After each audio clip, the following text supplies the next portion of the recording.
کی خوبصورت محفل کے اندر آپ کی اس جامع مسجد کے امام و خطیب حضرت علامہ مولانا قاری محمد احمد نقشبندی صاحب سیفی صاحب آپ نے دعوت دی، حاضر خدمت ہوں، چند لمحے اللہ اور اللہ کے رسول کے ذکر کے اندر گزارنے کی سعادت حاصل کریں گے۔ اللہ میرا پڑھنا، آپ کا سننا اپنی پاک بارگاہ میں قبول فرمائے۔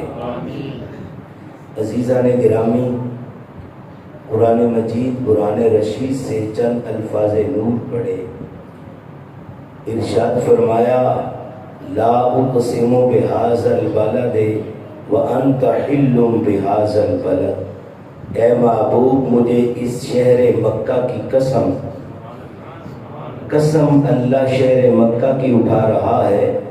یا اللہ کیا اس لیے یہاں پہ بیت اللہ ہے؟ فرمایا نہیں۔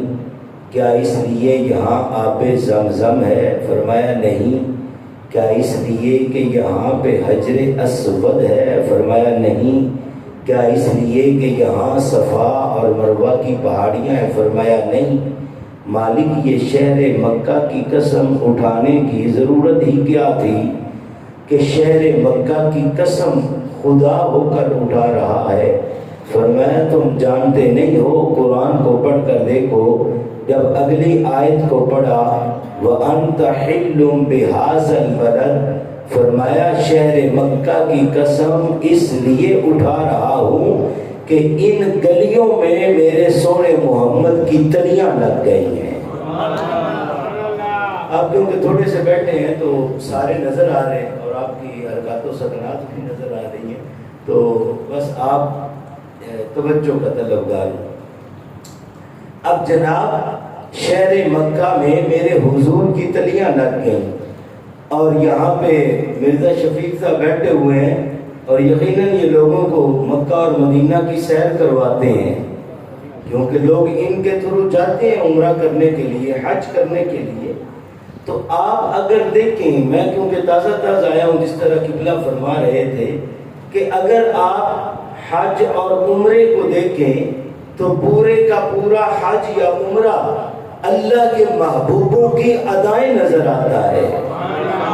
اچھا جناب، آپ یہاں پر جس طرح مولانا محمد احمد صاحب فرما رہے تھے کہ اللہ ہمیں بھی حجر اسود چومنے کا موقع دی، تو وہاں پہ حجر اسود ہے اور وہ حجر اسود خانہ کعبہ کے اندر لگا ہوا ہے، یعنی کہ باہر دیوار کے ساتھ پیوست ہے، اور جو بھی جائے اس کو حکم کہ اس کو چومے، اور اگر چوم نہیں سکتا تو ہاتھ کا اشارہ کر کے ہاتھ کو چوم لے۔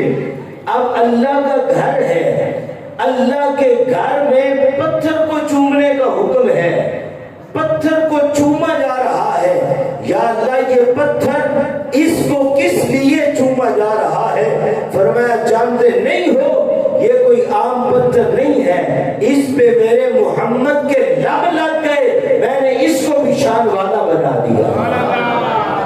جناب جس جگہ پر میرے حضور کے لب لگ جائیں، میرے حضور کے لب لگ جائیں، مولا علی اور حضرت عمر فاروق کر رہے تھے نا بیت اللہ شریف کا طواف، تو جناب عمر کی زبان پہ یہ لفظ آئے کہ اے حجر اسود تو پتھر ہے، نہ کسی کو نفع دے سکتا ہے اور نہ کسی کو نقصان دے سکتا ہے، تجھے عمر اس لیے چوم رہا ہے کہ تجھے عمر کے نبی نے چوما ہے۔ تو مولا کائنات نے کہا عمر یہ کیا بات کہہ دی کہ یہ پتھر کسی کو نفع اور نقصان نہیں دے سکتا؟ نہیں، جب قیامت کا دن ہوگا لوگ کہتے ہیں نا نبی شفاعت نہیں کر سکتا، یہاں پر دیکھو جس پتھر پر میرے محمد صلی اللہ علیہ وسلم کے لب لگ جائے، فرمایا جب قیامت کا دن ہوگا حجر اسود کو اللہ زبان بھی دے گا اور اس کو آنکھیں بھی دے گا، جس نے محبت اور عقیدت سے اس کو چوما ہوگا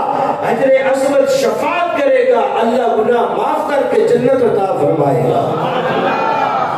تو میرے بھائی یہاں پہ حجر اسود شفاعت بھی کر رہا ہے۔